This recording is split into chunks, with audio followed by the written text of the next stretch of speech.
The boy was walking home. Suddenly a black van appeared in front of him. Because 4 boys had already gone missing in the town, so John was very scared. At that moment a man got out of the van. He deliberately spilled the contents of his bag all over the ground, successfully attracting John's attention. The man lied that he was a magician, and asked John if he wanted to see a magic trick. But when he took out his props, he used a black balloon to block John's view. When John opened his eyes again, he found himself in a secret room, and a man wearing a clown mask was staring straight at him. John immediately realized he had been kidnapped, and the man in front of him was likely the clown who had taken the other 5 boys. John begged him to let him go, but the clown ignored him completely. After the clown left, John quickly walked toward the iron door. He tried to pull it open, but soon John gave up, so he began searching for a way out. But the room had only a bed and a toilet, and a telephone with its wire cut. John felt deeply hopeless. Then he noticed a ventilation window on the wall. John jumped up again and again, but the window was far too high. He couldn't reach it at all. John wanted to use the mattress to reach it, but found the bed had been nailed to the floor. He sat helplessly on the bed. The 5 boys before him were all stronger than he was, but even they couldn't escape.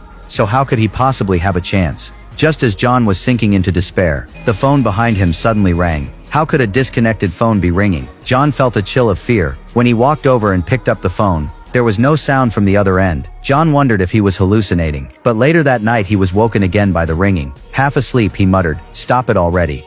Stop what?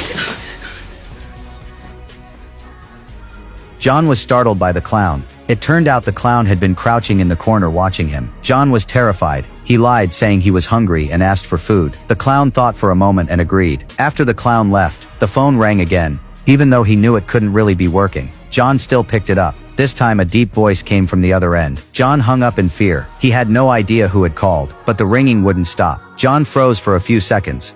Then he walked toward the phone with determination. Maybe the person on the other end could save him. When John picked up the phone again, he immediately heard a boy's voice. The boy told him not to hang up. John asked who he was, but the boy seemed to have forgotten his own name. But he remembered John, because John was really good at baseball. Hearing that, John suddenly remembered. The boy on the other end was Jack, the first to go missing. After John reminded him, the boy finally remembered his name. Then he told John a secret. Only John could hear the voice through this phone. John asked Jack why he was calling. Jack said there was a muddy spot in the hall, covered by a square floor tile. There he could dig a tunnel to escape. But Jack was caught before finishing it. When John asked, "Do I have enough time?" Jack hung up without answering. Following Jack's instructions, John found the exact tile. He obediently began digging the tunnel. To avoid being caught, he flushed the excess dirt down the toilet, until he was completely exhausted. Then John covered the hole with a rug, and went back to bed. But soon he realized how hard this plan would be. The next morning the clown brought him breakfast, then turned and left. After the clown left, John suddenly realized something. He rushed to check, and sure enough the iron door wasn't locked.